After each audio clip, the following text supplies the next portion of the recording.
కమల్ హాసన్ తో 13 ఏళ్ల సహజీవనం విడిపోవడానికి కారణం ఇదేనా? భారతీయ సినీ పరిశ్రమలో తనకంటూ ప్రత్యేకమైన గుర్తింపు తెచ్చుకున్న నటుడు కమల్ హాసన్ బాల నటుడిగా కెరీర్ ప్రారంభించి హీరోగా నటుడిగా తన ప్రతిభతో లోక నాయకుడిగా పేరు సంపాదించుకున్నారు. అయితే కమల్ హాసన్ సినిమా కెరీర్ ఎంత ఆసక్తికరంగా ఉంటుందో ఆయన వ్యక్తిగత జీవితం కూడా అంతే చర్చనీయాంశంగా ఉంటుంది. 2 సార్లు పెళ్లి చేసుకుని విడాకులు తీసుకున్న కమల్ హాసన్ ఆ తర్వాత సీనియర్ హీరోయిన్ గౌతమితో సుదీర్ఘకాలం సహజీవనం చేశారు. దాదాపు 13 ఏళ్ల పాటు కొనసాగిన ఈ బంధం చివరకు ముగిసింది. అయితే వీరిద్దరూ ఎందుకు విడిపోయారు? ఇదే ప్రశ్న అప్పట్లో చాలా మందిలో ఆసక్తిని కలిగించింది. గౌతమి గతంలో ఓ ఇంటర్వ్యూలో ఈ విషయంపై స్పందిస్తూ తాను తీసుకున్న నిర్ణయం ఒక్క రోజులో తీసుకున్నది కాదని చెప్పారు.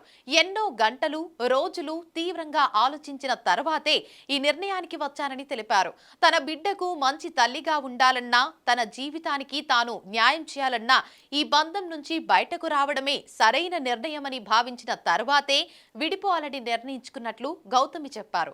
అయితే కమల్ హాసన్ తో తన ప్రేమ ఎలా మొదలైందన్న ప్రశ్నకు కూడా గౌతమి ఆసక్తికరమైన సమాధానమిచ్చారు. కమల్ ను తాను మొదటి నుంచి గొప్ప నటుడిగా, సృజనాత్మక వ్యక్తిగా గౌరవించానని, అది ఒక్కసారిగా ఏర్పడిన బంధం కాదని చెప్పారు. క్రమంగా పరస్పర గౌరవంతో తమ బంధం పరిణతి చెందిన సంబంధంగా మారిందని వివరించారు. ఇక అదే సమయంలో తమ బంధం ముగియడానికి మూడో వ్యక్తికి కారణంగా చూపడం సరికాదని గౌతమి స్పష్టం చేశారు. ఒక సంబంధం మొదలవడం, ముగియడం వెనుక ఉన్న నిర్ణయాలకు ఆ సంబంధంలోని వ్యక్తులే బాధ్యత వహించారని అన్నారు.